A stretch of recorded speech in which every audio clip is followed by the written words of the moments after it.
দুর্ঘটনা থেকে বাঁচতে রক্ষাকালী মায়ের পুজো। পুরাতন মালদার ভাবুক অঞ্চলের ধুমাদিঘি এলাকায় কেন জাগ্রত এই কালী পুজো?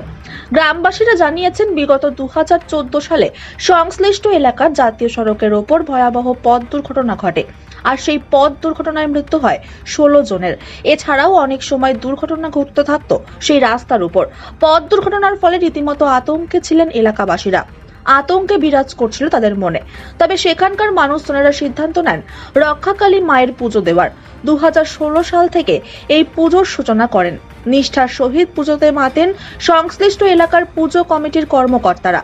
এবারও এই পুজো অনুষ্ঠিত হয়েছে। শুধু তাই নয়, বুধবার সন্ধ্যে 7:30 নাগাদ এদিন এই পুজোকে কেন্দ্র করে বাউল গানের আয়োজনও করা হয়। পাশাপাশি থাকে মেলা ও ভোগ বিতরণের আয়োজন। এদিন এই পুজোর দিনে ব্যাপক উৎসাহ ও উদ্দীপনা লক্ষ্য করা যায় ভক্তদের মধ্যে। এদিন বহু ভক্তরা এসে পুজোয় অংশগ্রহণ করেন এবং বাউল গানের মধ্যে মেতে ওঠেন তারা। কর্মকর্তাদের আস্থা দেওয়ার পর থেকে অনেকটাই কমেছে। পাশাপাশি এভাবে তাদের পুজো করে যাবেন বলেও জানিয়েছেন।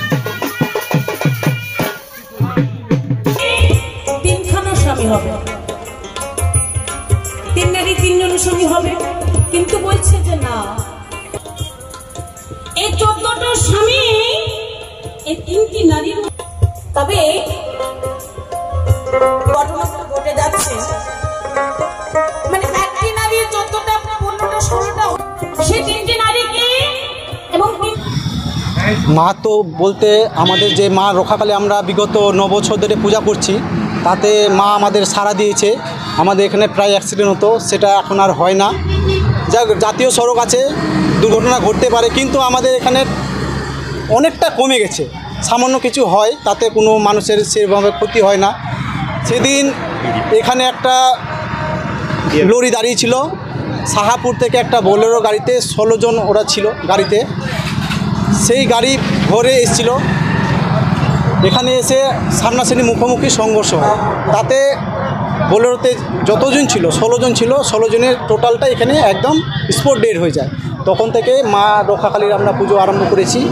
তাতে এখানে বাউল গান বসে, প্রচুর লোকের আমরা নরনারায়ণ সেবা দেই। তাতে মেলা বসে, পাড়াপড়শির কাছ থেকে আমরা ভালো সাড়া পেয়েছি।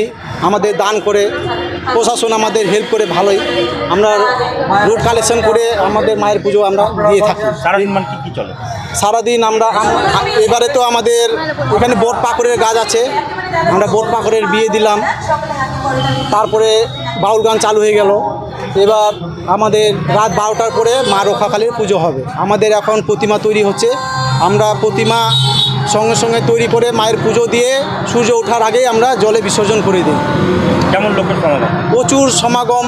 সেটা আপনাদের সাংবাদিকের মাধ্যমে আপনারা দর্শকদের কাছে পৌঁছে দিবেন, প্লাস সকল জানতে পারবে যে এটার মহত্ব কী। সবাই যেন আমাদের সহযোগিতা করে, সাহায্য করে, এটাই সবার কাছে আমাদের অনুরোধ।